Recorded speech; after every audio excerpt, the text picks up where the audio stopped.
Hello beautiful person, welcome back to the channel. Today we're going to be going over my entire loop flipping method. In this video we're going to be going over how to find samples, both paid and free methods. We're going to be going over how to turn those from regular loops into amazing sounding beats, and then we're going to go over a few methods that I use in real time to make money from these beats, many of which don't involve shaking down artists. Grab the free 14 drum kit down below. We're going to be using sounds from that and the centerfold drum kit, and then any mixer presets that you see me use can be found in the centerfold drum kit. This video is sponsored by DistroKid. Check out the description below for a really interesting blog post about all the opportunities for monetization that are available to music producers this year and for the foreseeable future as music continues to grow, especially for independent musicians. And it talks very deeply about how DistroKid can help you leverage those methods to monetize your own craft.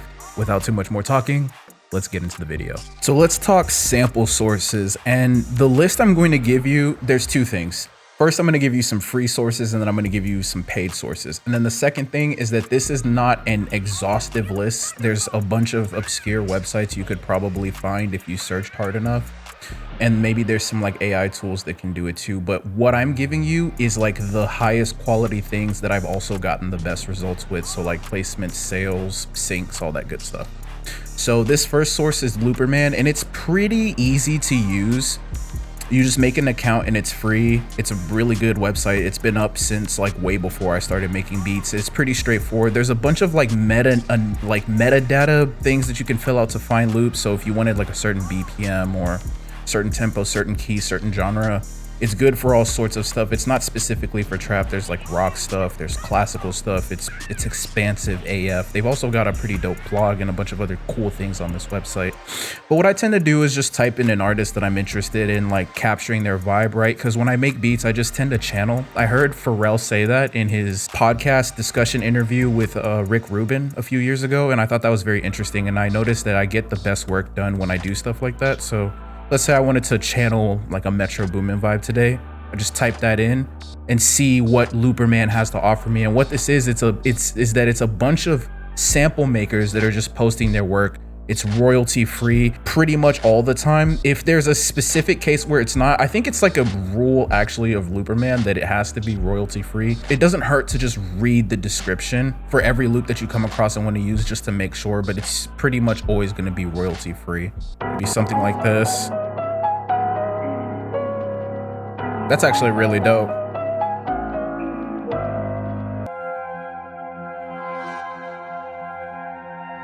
That's tough. And these are all free to download, and they've got stuff like drums too.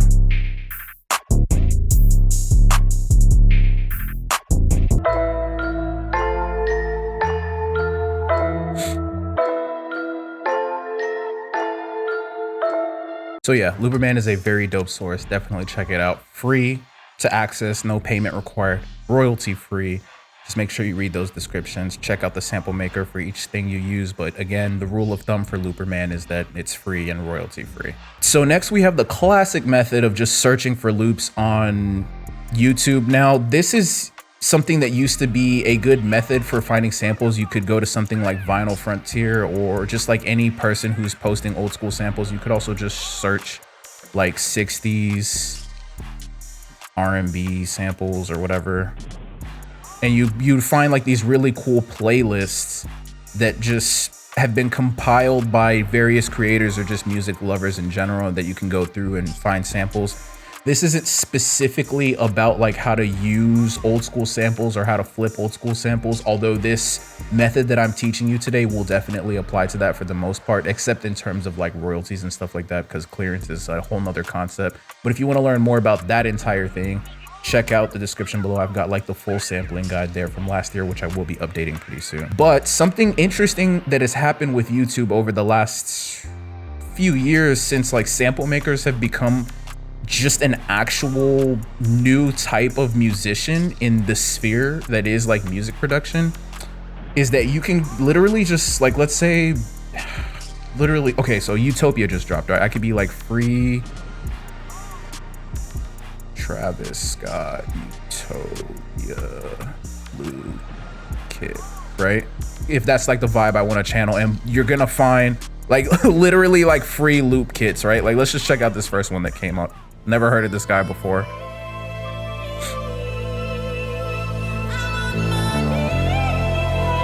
That's pretty tough. I'm gonna probably download that later. I can't lie to you.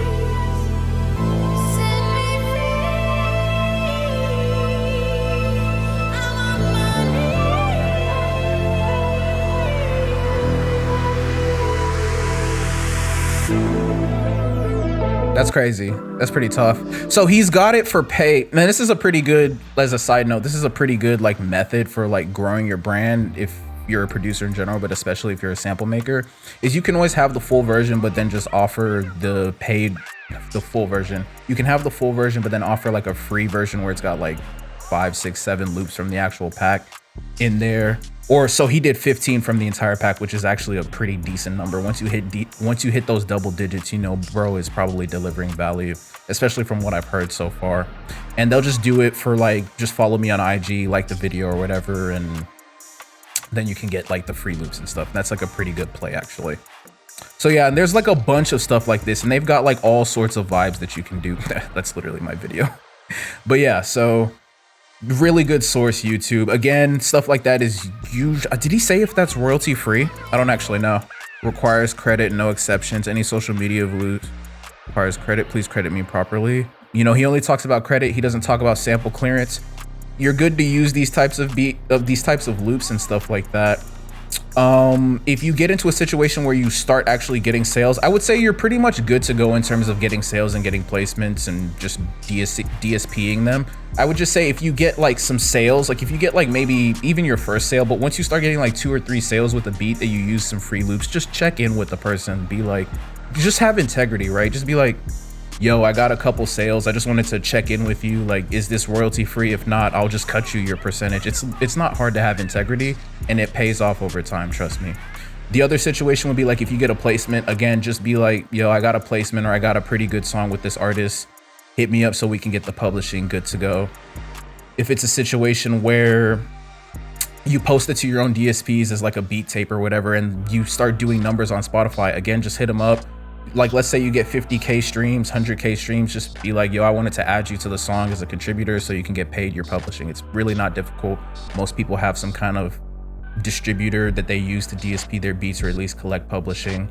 And it's not difficult. A lot of them even do like cross-platform now, so it's not difficult to be ethical and have integrity if it's what you're focused on. So again, YouTube, really good source. Just make sure you're being ethical with everything. Read the descriptions, but for the most part, I think you're good to go with getting sales with stuff like this as well. And then the last resource that I want to talk about that's free is Discord. Now, a lot of most producer Discords have, like, most good ones, right? From producers that have a following, have this section where you can just submit loops for free use, basically. And it's pretty much the same terms that we've been talking about with Looperman and YouTube, where like you can pretty much make the assumption that they're royalty free. Just be ethical. If they don't explicitly say it, just make sure you go out of your way to check in with them. Once you start making money, it's going to be pretty good. You don't want like bad stuff to come back and bite you. But like in my Discord, for example, it's like it's made very clear that anything you're posting here is royalty free. If anybody has an issue with something like that, they will just post the terms along with their loops, and that's not difficult to do either. So, but for the most part, like the assumption here is that it's all royalty free. So like if you want to join my Discord, for example, and contribute loops, you can find that in the link in the description below. But yeah, producer Discords are a good one in general. I would just say make sure you're also, be very careful in producer Discords. Try not to like link things that are unnecessary. So don't link your social media.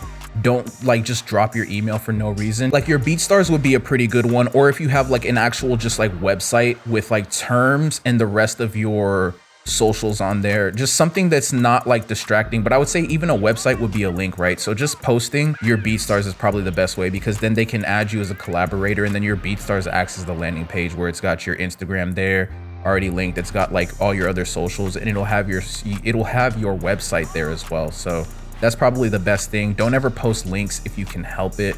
Some Discords don't care as much if you do that, but like for example, my Discord, you pretty much can't ever post links for any reason whatsoever, just because we like to prevent spam. But that's something to keep note of. You can get free loops here, but if you're gonna post your own loops, be very careful not to be spammy, you dig? Okay, now I wanna talk about two really good paid sources that I use. The first one is TrackLib, and just to go through this really quickly, TrackLib is known for like being the place where you can find those old school samples or just really dope like R&B samples or soul samples. And it's good for that if you're looking to flip, you know, do really dope flips where you chop it up and do all that good stuff. Again, check out the sampling and sample flipping guide below if you want to know more about that. But the thing that I feel like a lot of people don't know about TrackLib is that like actual sample makers are here just dropping their loop packs as well. And the interesting thing about this is that they're dropping their paid packs on this site. And the other thing is that TrackLib is not just letting any sample make, right? It's not YouTube or like a Discord. They're not just letting anybody. There's like some of the best sample makers out there with the craziest credits. For example, Frank Dukes is literally on TrackLib and he drops some of his best packs ever. Like, this is crazy. I just think this is absolutely crazy.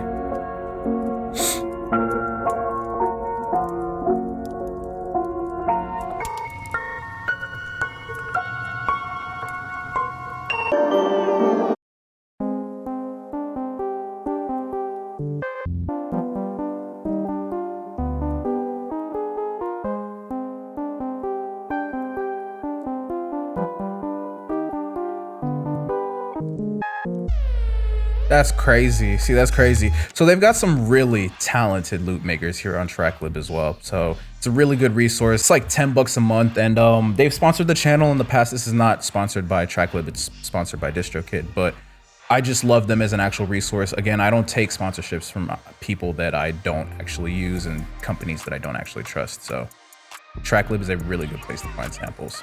And then there is one more paid source that I want to talk about, which is Splice. A lot of us know that. I would say most of us know about it. It is a resource where you can pay. There's a lot of other good stuff, but the main utility I get out of it is just paying them $11 a month. And then I get 100 download tokens to basically get any samples that I want. It can be loops, it can be drum samples, it can be just a bunch of really good stuff. So I'll go through some of the things that I've downloaded recently in a second and just let you know kind of like the utility I'm getting out of it real time, so you can see a bit of a demo. Again, not sponsored, just a really good resource that I use. One thing I will say about Splice that I think is pretty bad, just not bad enough to make me stop using it. It's offset by the fact that there's something good. So the good thing is that your credits stack up over time, right? So you don't lose your credits from month to month. So you get 100 credits. You had 100 credits last month. You only used 4 of them. You have 96. The next month you get 100 more. So now you have 196. You can spend crazy. You're balling. The thing that sucks is as soon as you cancel your subscription, you lose all of your credits, and it really sucks.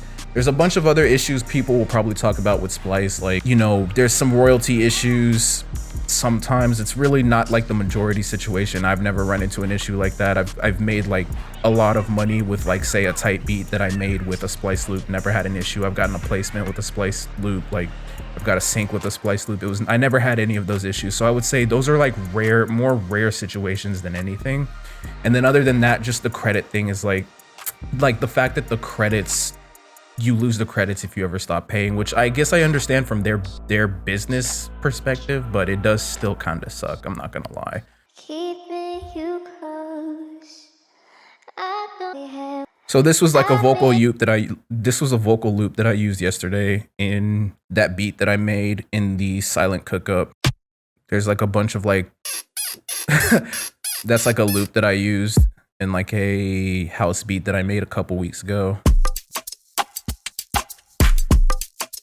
Reggaeton drum loop. I can't remember what I used that in, to be honest with you. Wonder Girl's kit is one of the best ones on Splice. You can just literally, I just piled up a bunch of credits one month and just got the whole kit with credits. It's like a really good kit. You can also find just like really cool stuff in general. Like if you, let's say you wanted like a piano loop, for example, you could literally just search for one.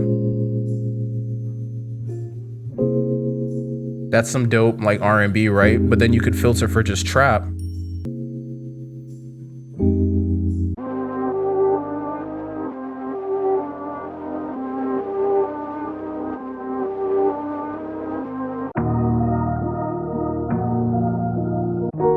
So a lot of good stuff. Splice is awesome. One last sample source that I want to talk about is actually you.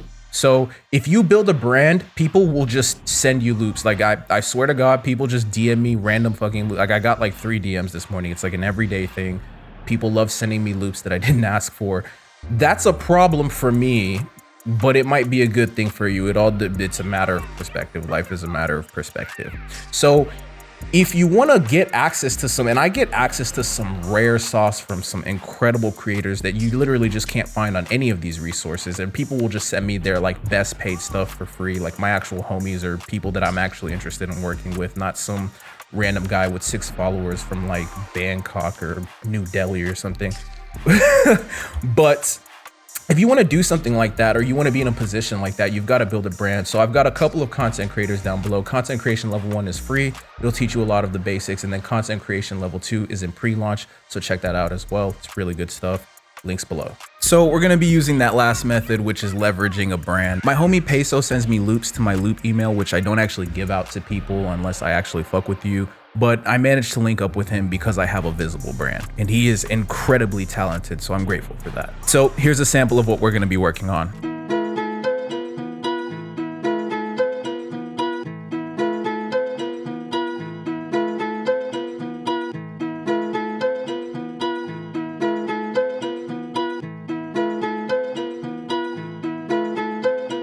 Now, before we get into flipping that loop, I want to make a quick distinction between what we're going to be doing today, which is flipping a loop, versus like sampling, you know, taking a sample, an old school sample and chopping it up, or it could just be a loop and chopping it up.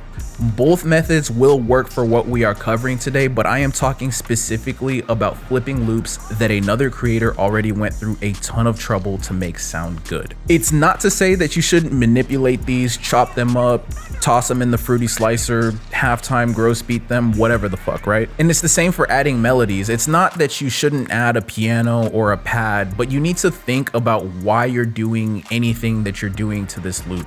Is it going to make it better, or are you just doing it because your ego won't let you be okay with the fact that you're using a loop? It's very important to just play your role in this method that I'm demonstrating. Everything else that comes is very important, from mixing to arrangement to drum programming to your distribution of the track to bringing the bag back to the homie so you can actually split it with the person who made the loop in the first place.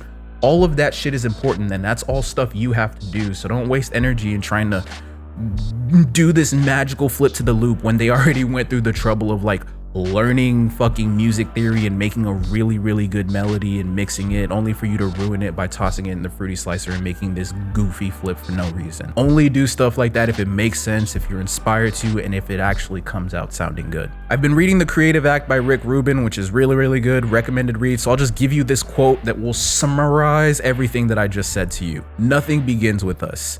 The more we pay attention, the more we begin to realize that all work we ever do is a collaboration. It's a collaboration with the art that's come before you and the art that will come after you. It's also a collaboration with the world you're living in, with the experiences you've had, with the tools you use, with the audience, and with who you are today. So hopefully a word is enough for the wise.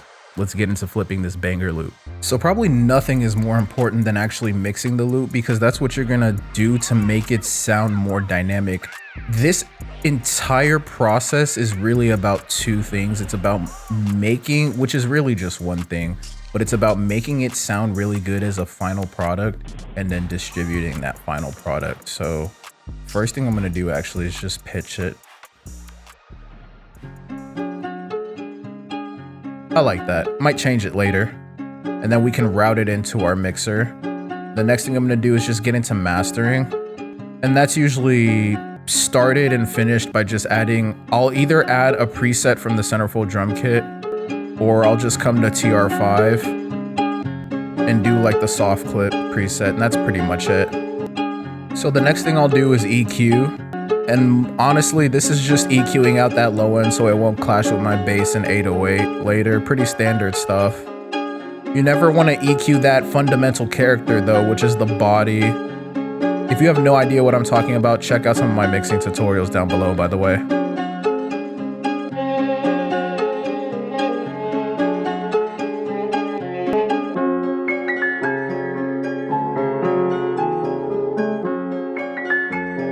Take the EQ further by just hitting that console EQ. And then the last thing I'm gonna do, because he went crazy on this, right? Why would I destroy it?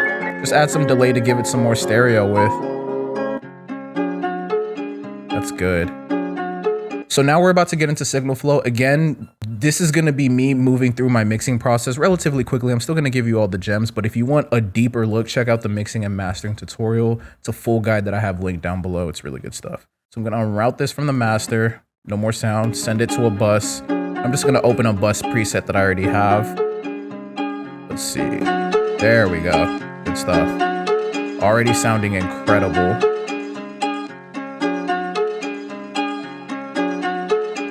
And then I'm gonna create a send for some convolution,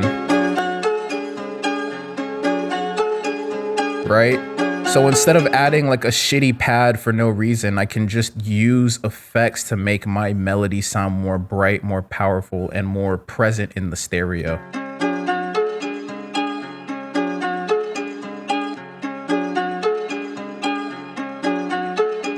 So now we're gonna get into drum programming. Again, this is going to be more of a practical demonstration. You're still gonna get gems, but we're gonna be moving pretty quickly through it. You're in luck though. I have a full guide. It's a tutorial on my channel that will demonstrate my drum programming process, the theory behind it, if you will, from start to finish.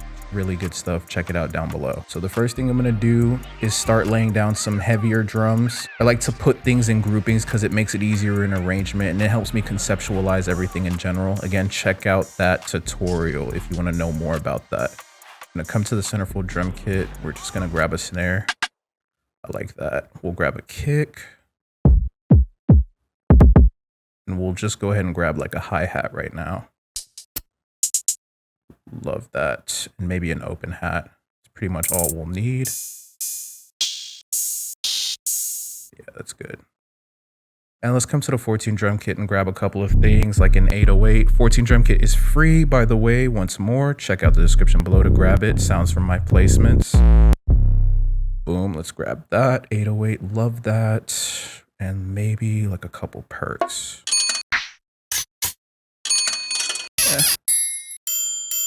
Maybe a triangle. We might need that. And maybe like an accent snare from here.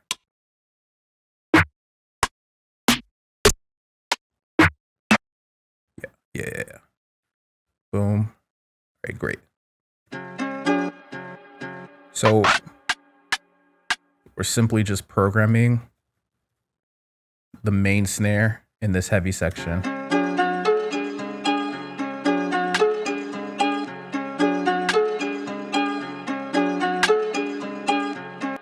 Whoops. I'm glad I caught that issue in real time though. So you guys can see a little bit of action on how to fix that. Just use that slip tool to drag it on grid. And then we'll just go ahead and boom. No, cut it at the end. How much was this pitched? 3 semitones. And then we'll route it back. Excellent.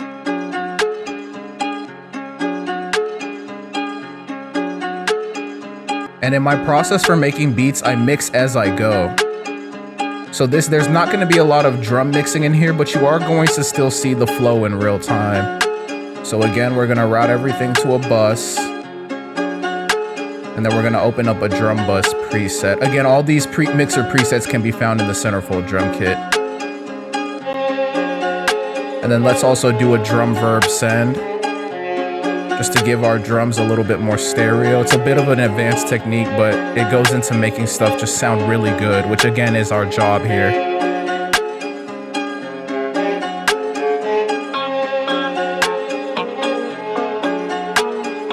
I love to hit that console EQ on everything that's not my kick or 808.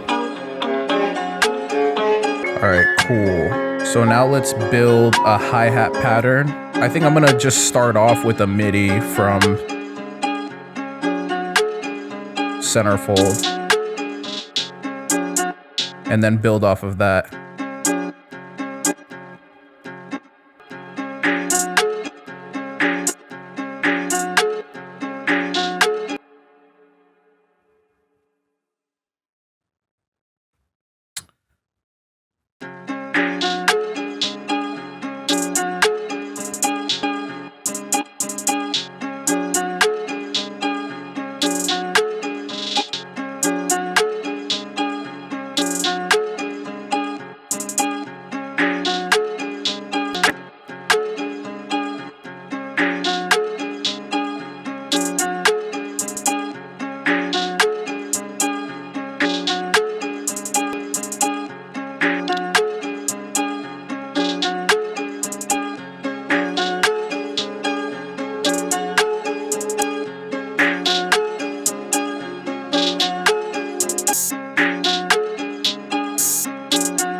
So this light layer is pretty much where I'm going to use to program like my hats and stuff like that. And then maybe accent perks and accent snares and stuff like that. So maybe for this, I also want to have something like this.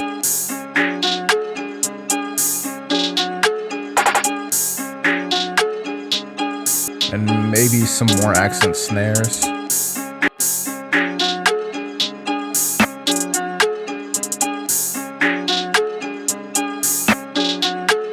And maybe this triangle, let's see if we can get it to fit.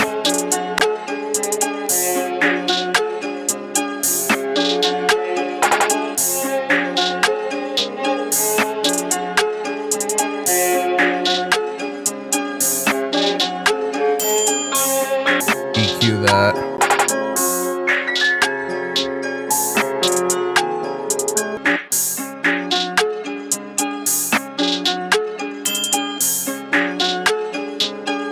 An 808 layer.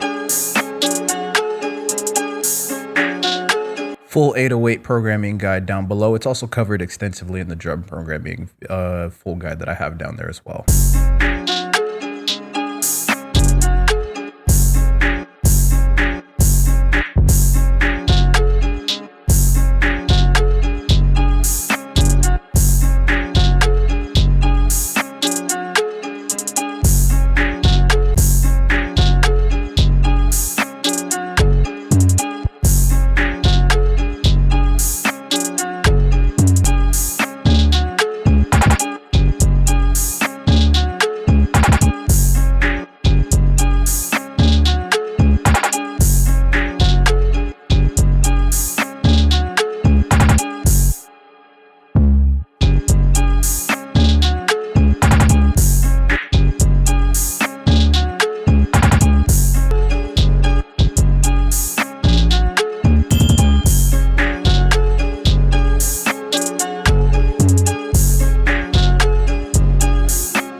Into everything.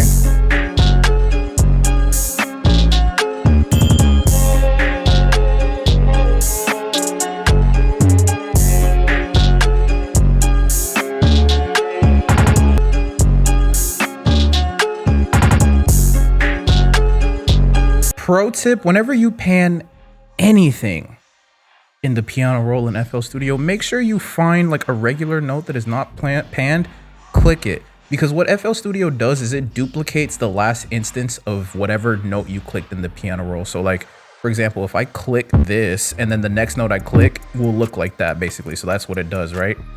So you see how it copied the note length and everything? It'll copy the velocity, it'll copy the pitch, it'll copy the panning.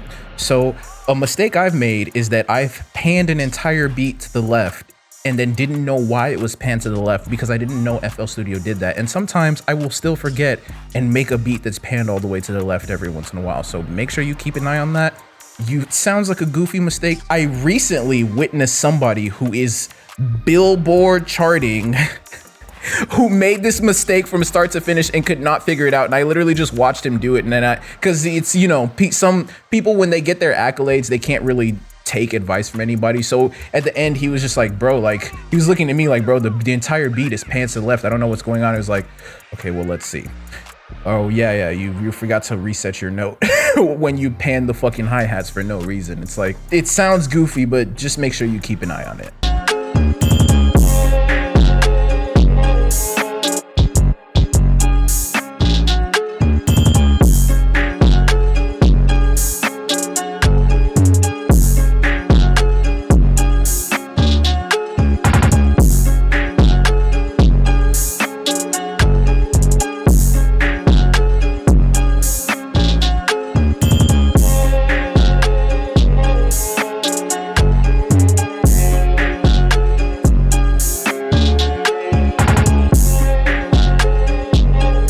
Add a couple of things that I'm kind of hearing in the end. Like, let's add a clap.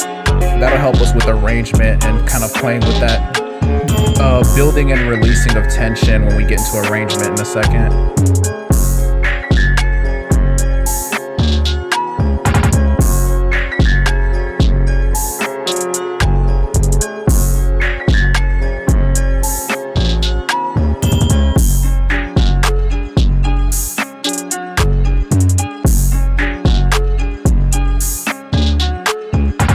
And then let's also just add a bass, which will also help with arrangement, the build and release of tension and all that stuff.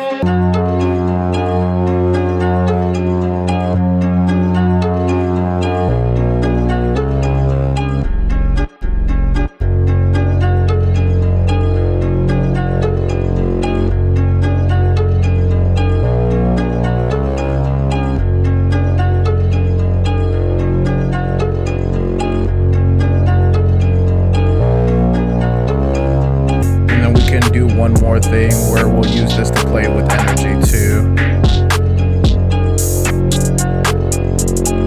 And it'll make more sense when we get into arrangement.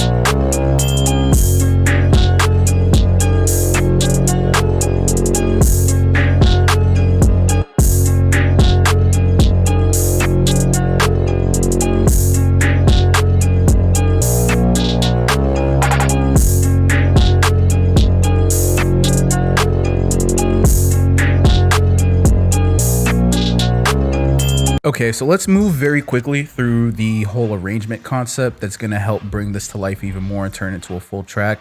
Again, I'm moving quickly through the concept of arrangement. You're going to catch some gems here and there, but if you want the depth of my theory behind arrangement, go ahead and check out the full guide I have for it down below. It's just a video on my channel. Good stuff. I think you'll get a lot out of it and enjoy it. Getting right into it, we're going to talk right about the intro. That's pretty much why we made the bass, but it's also helpful for releasing tension later on in the arrangement. But typically, I'll just kind of start things off with a dope bass. And then as we drop into this hook, I'm just going to pull out this light section. So we've got a bit more tension, and then I'll pull out the bass as well.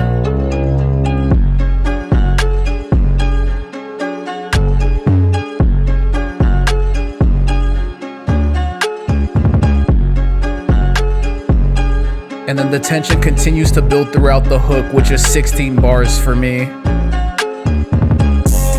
With the rest of those like accenting drums and hats coming in. And then this next 8 bars that's coming up is the beginning of the verse. And so we're just gonna release that tension for a bit with that cut before dropping right back into it.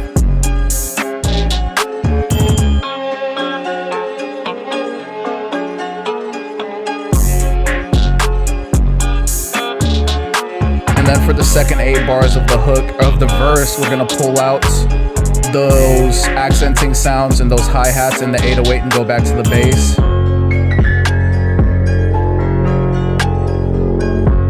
Then we're gonna go back to high tension for the last 8 bars of that verse before it circles back around into this intro, which this time it could be a bridge, it could be whatever the artist wants to use it for.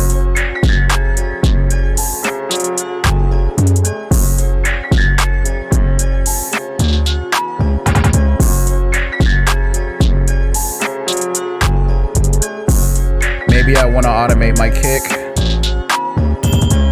So for that last 8 bars of the verse, there's no kick. So they can get that texture of the 808 hitting by itself, which is pretty cool.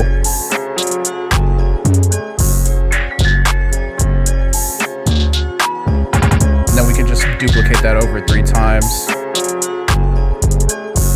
So for this second time around, sometimes you can do, I don't really usually go this deep into it, but sometimes you can do different things to change it up, right? Like maybe I want to do something like this where it's the kick in the 808, but not this snare. So I'll just automate that. And then we can do something like this.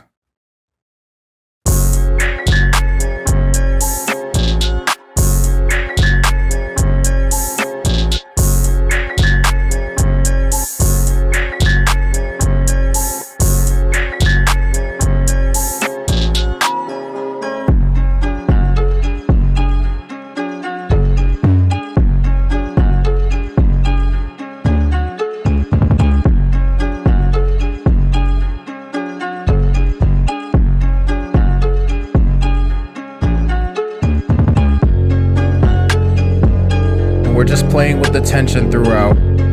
That's really what it is, a building and releasing of tension using these various sections that we've built out. Good stuff. And that's arrangement. If you want a deeper look into it, I've got like a whole 30-minute video, which is amazing. Check it out down below. Okay, so now let's briefly talk about methods of monetization. So I just want to go over 5 tips that you can use to monetize these beats that you end up making with this workflow. So the first one is going to be using DSPs to just distribute your own beats as singles and as beat tapes. That actually works pretty well for me. I make like $120 a month from like my DistroKid payouts. It's pretty good stuff, and all I do is fucking post beats to my profile. Like, I have 5,000 monthly listeners without really even ever having tried before, and now that I'm implementing this kind of new approach to building my brand, it's been growing. So it was actually at 4,000 up until recently, and I've been implementing this new workflow, which I talk about in this blog post here.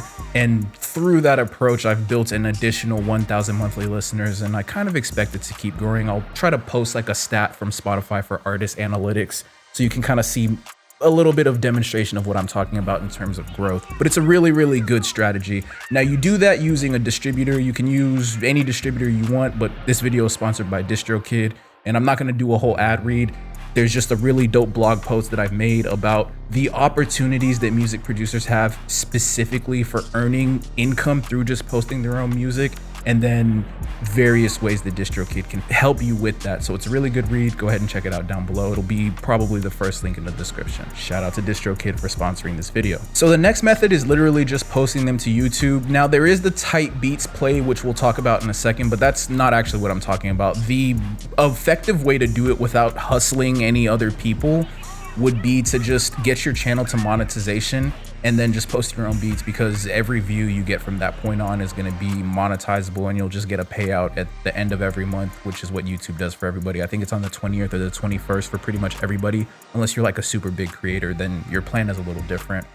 But what I would recommend is just build a channel where you're posting long form content, because that's going to be your quickest route to monetization. Make it valuable. Check out the content creator courses down below if you want to learn more about how to do that. It's cool because a lot of people think you have to separate it, but YouTube doesn't work like that, and it hasn't worked like that for a really, really long time. People just care about the content overall. So for the most, unless you're like fucking Mr. Beast, right, which that's like 0.00001% of creators, YouTube's probably not going to work like that for you. So if you post a tight beat, but then you also post long form tutorials, they're not going to clash with each other in terms of engagement. Like, I'm pretty sure Mr. Beast could actually just post music to his profile if he wanted to, and it wouldn't actually hurt his viewership. It's just that it would distract from the mega soup. Everything he does is under such a fine microscope, right? They'd be like, why the fuck is Mr. Beast posting fucking music to his fucking YouTube channel, right? But like, we're not Mr. Beast, so it's not, and YouTube again is not built to hurt you for doing that. That's the reason why Smino, for example,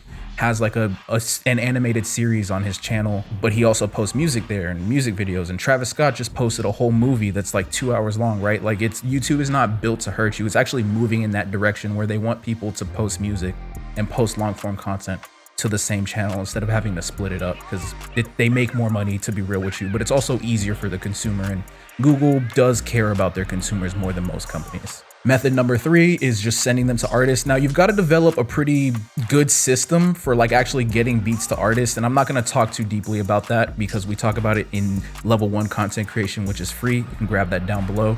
We talk about a system for distributing your stuff ethically, efficiently, without wasting energy and without doing stupid shit like cold DMs, because that doesn't work. Number 4 is a little bit of a derivative of number 3, but this is just a method for actually getting those beats to artists, and it's tight beats. Again, you can just monetize the beats once your channel reaches the monetization status, which, by the way, they reduced the requirements. It used to be 1,000 subscribers. Now it's only 500. It used to be 4,000 hours of watch time. Now it's only 3,000. So now's a really good time to try to get your channel monetized, because I don't know if they'll keep it like that forever, and it's the first time they've ever done that. So definitely get on that. But it's just a really good way for increasing the reach on those BeatStar links or your store link or whatever. It's a really good method for also just delivering value to artists, because usually your tight beats are going to be free. Again, using an artist name is a really good way to leverage social media optimization, right? Which all it is you're just making your content more visible. It's just a method for making your content more visible. So instead of using your own producer name, which nobody knows, using keywords like Travis Scott, Drake, ASAP Rocky is a really good way to get your stuff visible. Now, your beats do have to match that vibe accurately, or all you're gonna do is create the reputation of someone who just posts random beats using random keywords. That will be the one thing that hurts you over time. The only thing that hurts you on YouTube is bad content. That's literally the only thing. They don't care what you post. You could post in a billion different niches. They literally want you to do that as long as the content is good, because good content is always gonna have retention. That's all they care about. Can you get the people to watch it? That's all they care about. Or listen if it's music. And then number 5 is making content about those beats. So you can use content pieces. So that's basically what I do on Instagram. Like, I'll post like a snippet of a beat and that'll just be it. And then I'll just comment below, you can download free beats in the link in my bio. You can get free kits. There's also paid kits, but I usually don't comment that. If they go to my link in bio, they're not stupid. They'll see all the paid stuff and they'll purchase if they want to. I tend to get a decent amount of beat sales and kit sales just by doing that. Type beats still also get me a decent amount of sales, which is interesting, all things considered. But this method of just posting the content to various platforms tends to work better for me. It can be anything from posting the breakdown as a reel or a short to making a full-fledged tutorial on how to make those beats. Cookups and tutorials would be the same type of thing. Those are just long-form versions of that. And sometimes, a lot of the time, I get a lot of engagement by just posting the beat. But the thing about it is that your beats have to be very, very good. This entire loop flipping method will only work if you're good at what you're doing. You've got to be good at arrangement.